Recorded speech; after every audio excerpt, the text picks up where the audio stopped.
இதெல்லாம் நல்லா யோசிச்சு பார்த்துதான் நான் இந்த முடிவுக்கு வந்திருக்கேன்.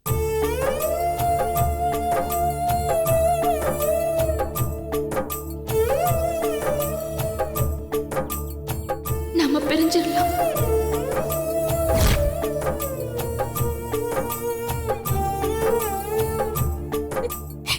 என்ன மறந்துருங்க.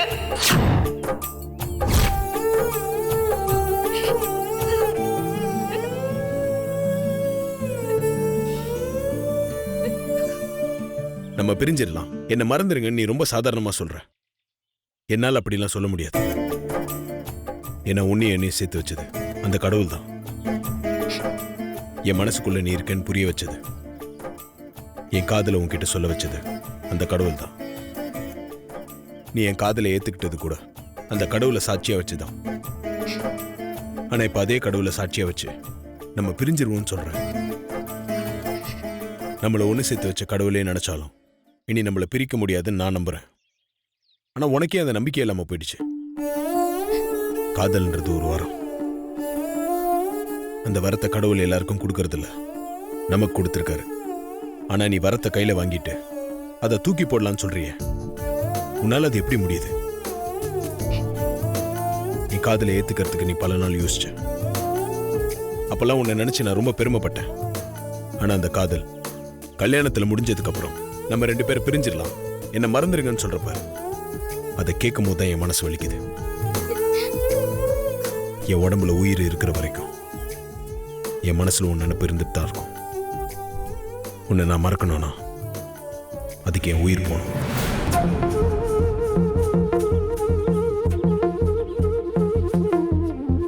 சரி, நான் உன்னை மறக்கணும், உன்னை விட்டு பிரியணும், அதானே உன் ஆசை. உன் ஆசையை நிறைவேற்ற நான் தயாரா இருக்கேன்.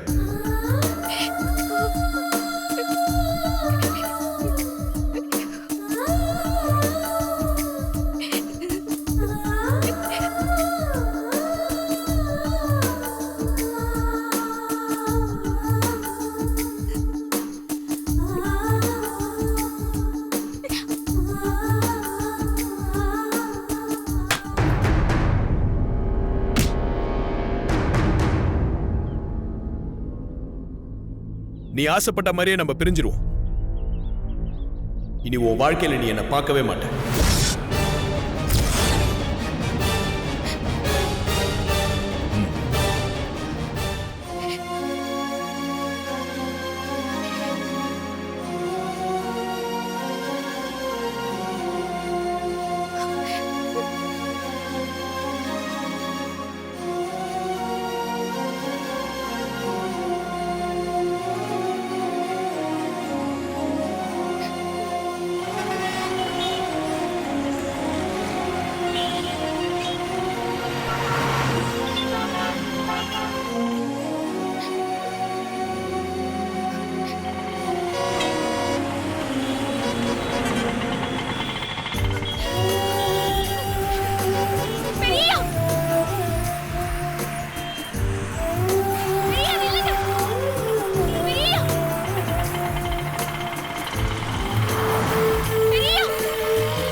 டேய், ஏண்டா இன்னும் அப்படியே உட்காந்துக்கிட்டு இருக்க?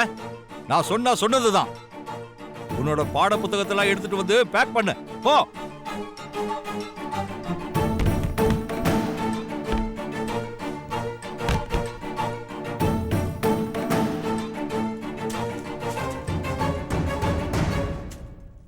அக்கா,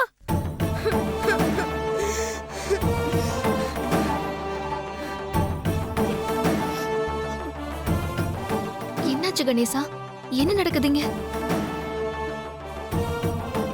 டேய், நான் உன்கிட்ட என்ன சொன்னேன்? முதல்ல உன் பாட புத்தகத்தை எல்லாம் கொண்டு வந்து வைக்க போறியா இல்லையா? போ. அப்படியே போட்டுருவேன்.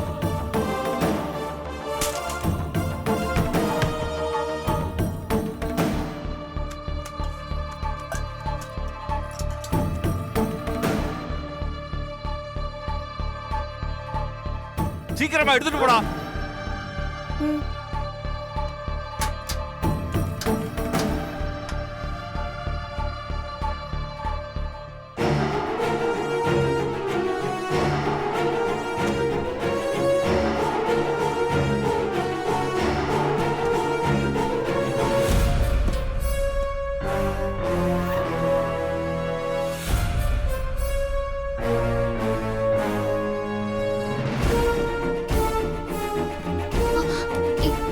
எதுக்குப்பா இதெல்லாம் பேக் பண்ணிட்டு இருக்கீங்க?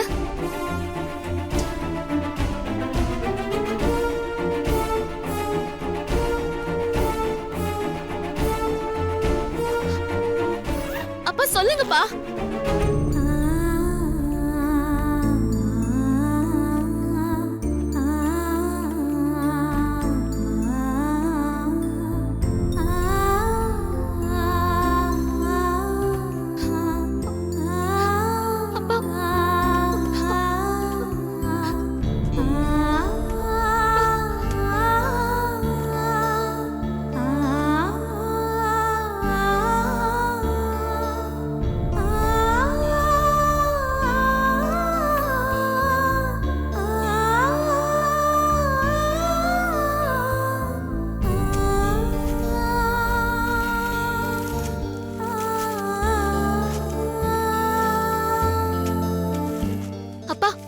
அம்மா போட்டோவை எதுக்குப்பா பேப்பர்ல சுத்தி வைக்கிறீங்க?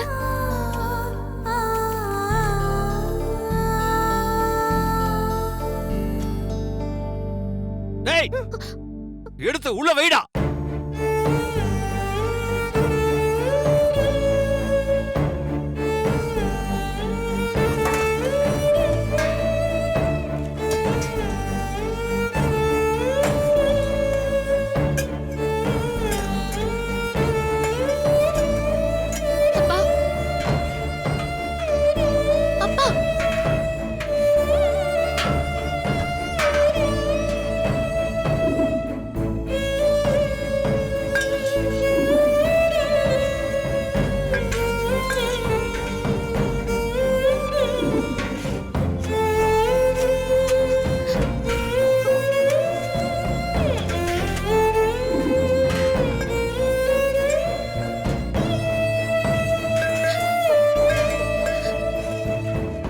கணேசா, உன்னோட ட்ரெஸ் எல்லாம் இந்த பேக்ல எடுத்து வச்சிருக்கேன்.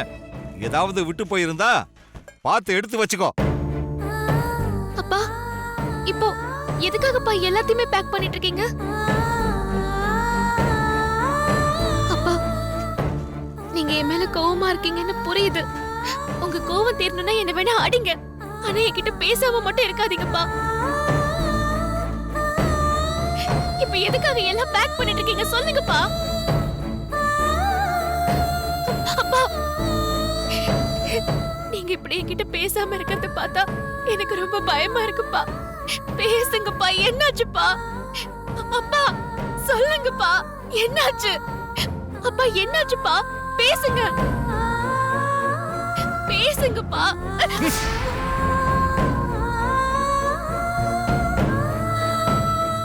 உனக்கு புத்திமதி சொல்லி சொல்லி எனக்கு அழுத்து போச்சு. நான் சொல்றது எதைய நீ காதுல வாங்காததுனாலதான் இன்னைக்கு பட்ட பகல்ல நடு ரோட்ல கட்டி.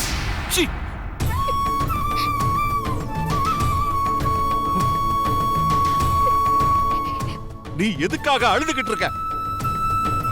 உன்னை பெத்த பாவத்துக்கு நான் தான் ரத்த கண்ணீர் வடிக்கணும்.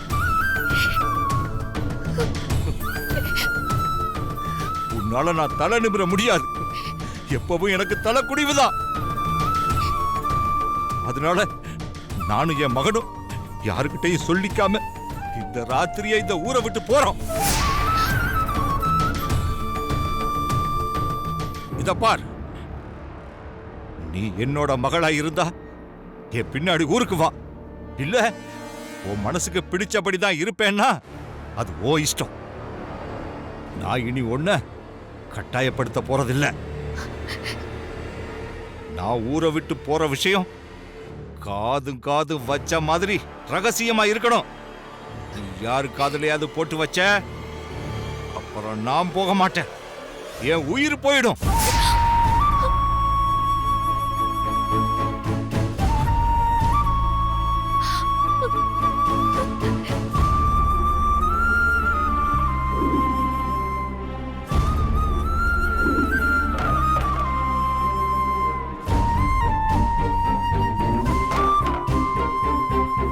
சுந்தரம்,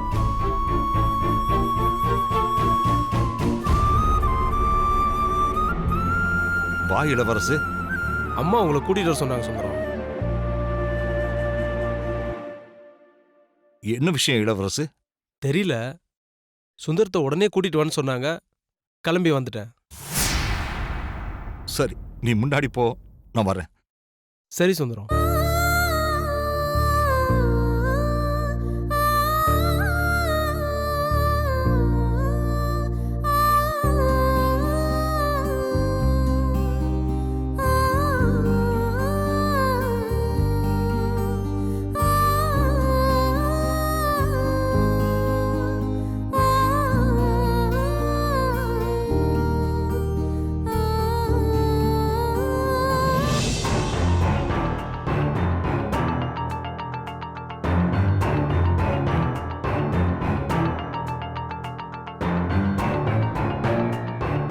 அகிலா இப்ப எதுக்காக விஸ்வாசத்தை கூட்டிட்டு வர சொல்லி ஆள் அனுப்பியிருக்கான்னு தெரியலையே.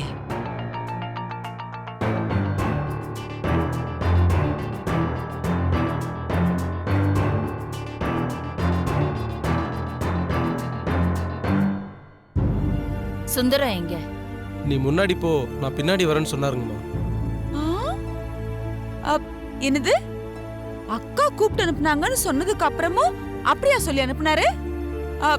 பாத்தீங்களாக்கா, முன்னாடி எல்லாம் சுந்தரம் சொல்றதுக்கு முன்னாடியே பதறி அடிச்சிட்டு ஓடி வந்து நிக்கிற மனுஷன் இப்ப நீங்க கூப்பிட்டு அனுப்பிருக்கீங்கன்னு சொன்னதுக்கு அப்புறமா வரேன் அப்படின்னு சொல்லி அனுப்பியிருக்காரு.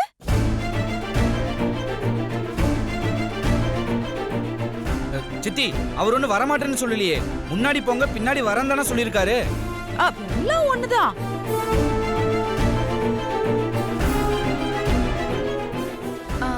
சுந்தரம் வந்தாச்சு.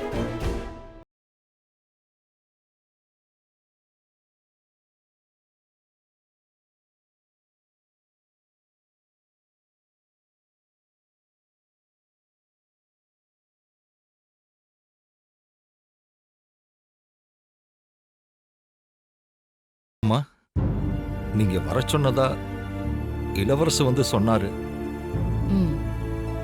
பரம்பரை செயின் விஷயத்துல நான் உன்கிட்ட கொஞ்சம் கடுமையா நடந்துக்கிட்டேன். அதுவும் மனசுல கொஞ்சம் வருத்தத்தை ஏற்படுத்தி இருக்கும்னு நினைக்கிறேன். அப்படிலாம் ஒண்ணும் இல்லம்மா. நடந்து முடிஞ்ச விஷயத்தை பத்தி இப்ப எதுக்கு இவ புதுசா ஆரம்பிச்சுக்கிட்டு இருக்கா? இப்ப கூட என் மனசு வருத்தப்படக்கூடாதுன்னு தான் நீ இப்படி சொல்றேன்னு எனக்கு நல்லாவே தெரியும் சுந்தரம். சந்தர்ப்பமும் சூழ்நிலையும் தான் எல்லாத்துக்கும் காரணம்.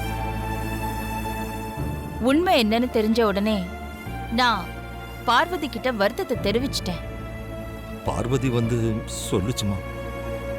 25 வருஷமா என்னோட குடும்பத்துக்கு விசுவாசமாவும் நம்பிக்கையாவும் இருக்கிற ஒன்ன நிர்கதியா விடுறதுக்கு எனக்கு மனசு இல்ல சுந்தரம். எப்பவும் எனக்கு நல்லது நினைக்கிற உனக்கு நான் நல்லது செய்யணும்னு நினைக்கிறேன். அதுக்காக தான் இப்போ இதை உன்கிட்ட நான் சொல்ல போறேன். தெரிஞ்சோ தெரியாமலோ உன் மன வருத்தத்துக்கு நான் காரணமாயிட்டேன் சுந்தரம். சோ என் மன திருப்திக்காக நான் உனக்கு ஏதாவது செய்யணும்னு நினைக்கிறேன்.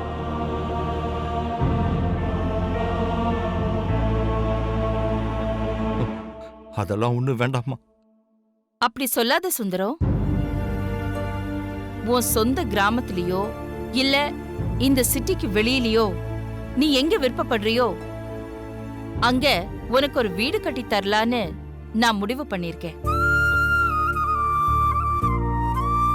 வீடா?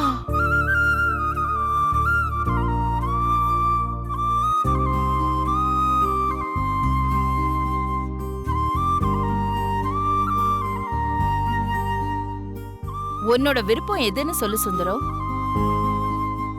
உனக்கு எங்க வீடு வேணும்?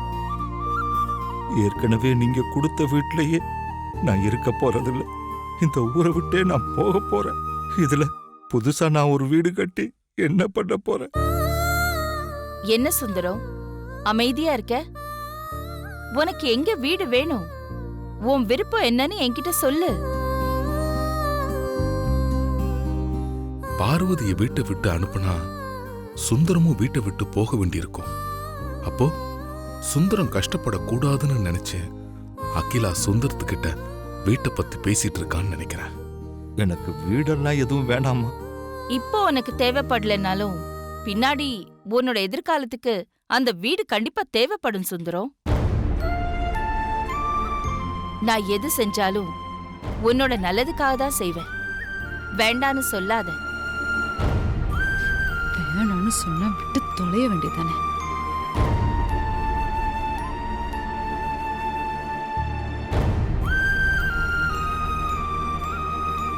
எனக்காக நீங்க எவ்வளவோ செஞ்சிட்டீங்கம்மா.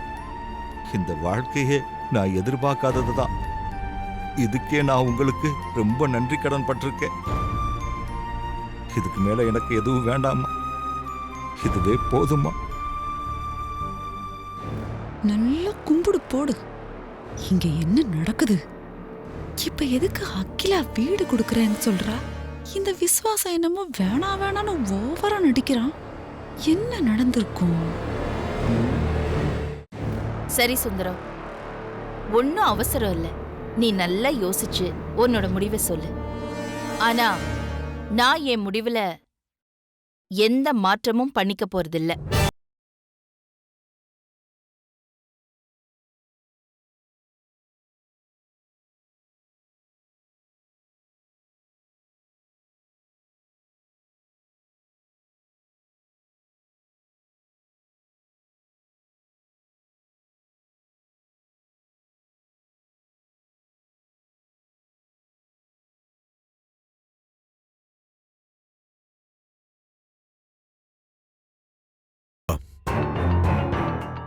உங்ககிட்ட கொஞ்சம் பேசணும். மேல வரீங்களா?